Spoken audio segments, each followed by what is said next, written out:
Okay, if you're just tuning in, this is Democracy and Rule of Law on Galaxy Television. You just watch a clip of some of the persons that have come out to declare their intention to contest for the 2023 presidential election. Of course, the biggest name of them all is Asiwaju Bola Ahmed Tinubu.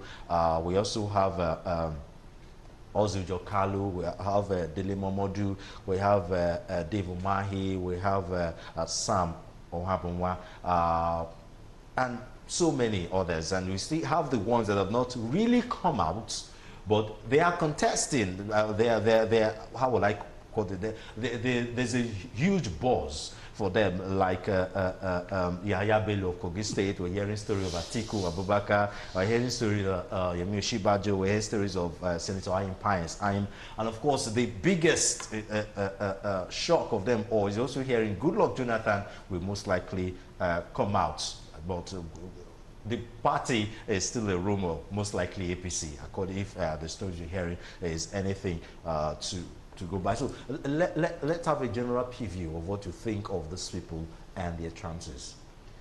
Well, the truth is that it's still very early today to even know who and who is coming out, because for those who are rumored or those who've shown interest now, it might as well turn out to be just about 1/10 of those who would eventually come out as experience or shown. Because most of these names just for two different political parties, and you have about 5-6 of them in one political party, and one of them will just have to come out. Exactly. So this is just as parents, people were saying, look, I'm interested, and in each party, you might, especially for the major parties, the two major parties, the PDP and the APC, I'm sure you end up with well over 15, 20 aspirants in each of the parties.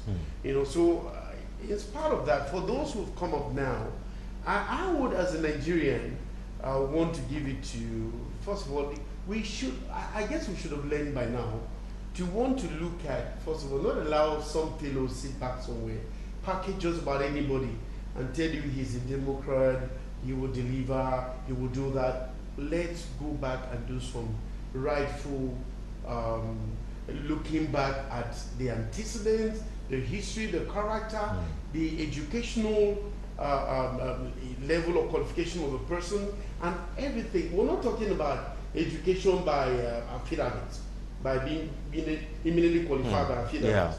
Talking about the mental capacity, because experience. It all adds up at the end of the day. Given especially that in Nigeria, as it has been shown, and we're just praying for change, that so much revolves around the personal office of the president. So we should begin to because of how our democracy is being operated. So of all as president, of all these names, for a state, even as chairman for a local government. So for all these names, who do you think has a better chance? I wish Shima Kindi was interested. We are not talking about the ones that have not. We're talking about the ones that are either coming that have come out or rumored to be coming out. I know yours now. Okay. I wish a person like Shima Kindi has come out. And for those who've come out, I want to look at people who have shown strength of character, competence, and altruism. Like he has. I do not think I'm not too sure when I hear Senator Tinubu talk about building on the achievements I get scared. I'm very scared to hear him say that. Nigerians have their various opinions, but is it and also Orji or Kalu or who? I can't for now. I can't pitch my tent with anyone of those whose names have been called. Now we're talking. I wish others like one I've mentioned and several others. Now some persons have said we need young person. Talking about someone like Yahya Bello. He has not come out officially, but his name has been everywhere. He's a young. Who could pay salaries for how many months as governor? Wow. Let me have a view on that. Let's stretch the show a little bit. Yahya Bello issue to the front. Apart from not being able to pay salaries, we all heard about the brickbat between him and the CBN in the case of 70 billion naira. I don't think he has cleared himself of that. Putting salaries of his staff, workers in one account for year. But by and large, let's look at it from this perspective. You will look at it that all of us here are very educated. All of us here, enlightened to some certain extent. We might be analyzing that this particular candidate A, candidate B is a drag. He has some backlogs, integrity, corruption, all of them. But let's ask a very important question. When it comes to decision making during elections, I can tell you that the market women are there. The carpenter are there. The so-called hoi polloi in the street, do they share the same opinion like ours? As far as Lagos is concerned, and they are also part of the decision making.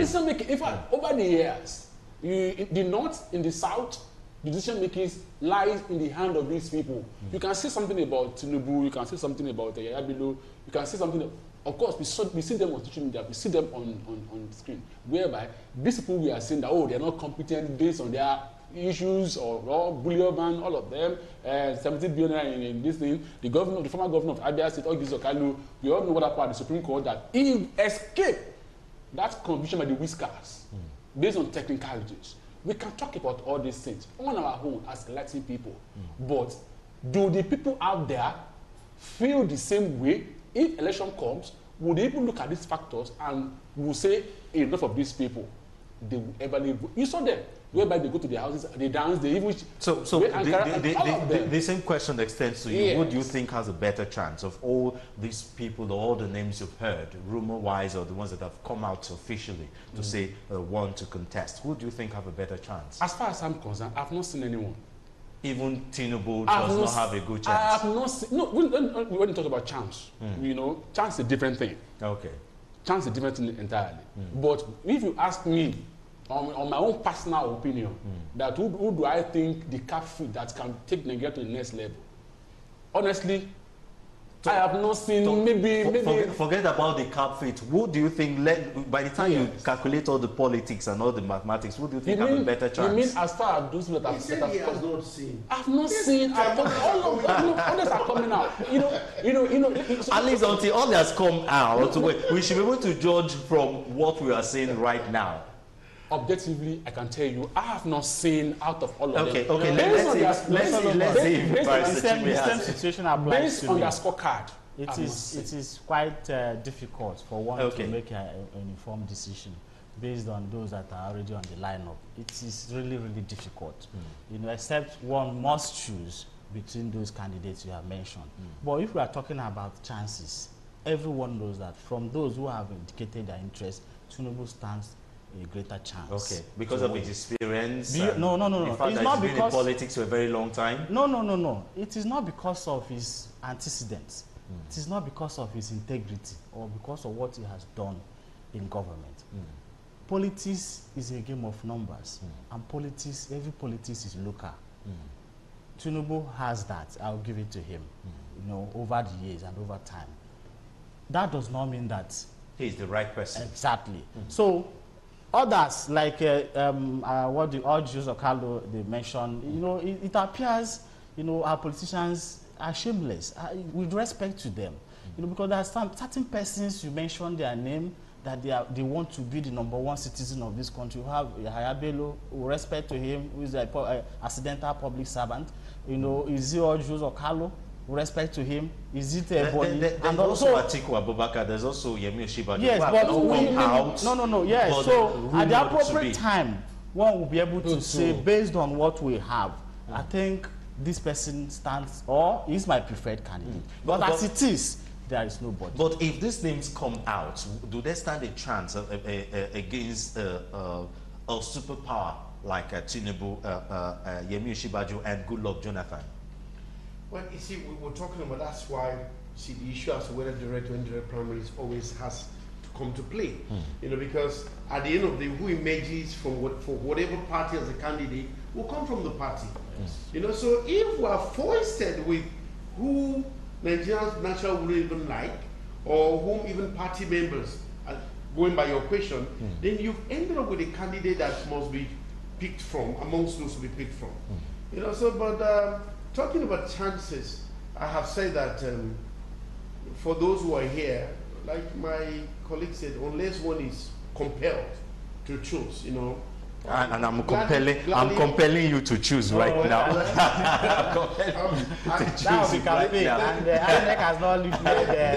have a right to say, well, do with me how you please. I'm choosing no. Look at this. Just like you mentioned some name, maybe Vice President or Sibajo, maybe those ones have not come up yet. They have not come out there. You're talking about but they've not come out to squash those rumors anyway, which means there's the truth. Exactly, and the body language says so, which means it's the truth. Now, but the biggest caveat now is the Goodluck Jonathan rumor that the APC, they're trying to persuade him to come and run again under the APC platform. They say, how weird do you think that will be? It is weird, and I would advise him not to. I called him my president for the decision he took, you know, and how he led.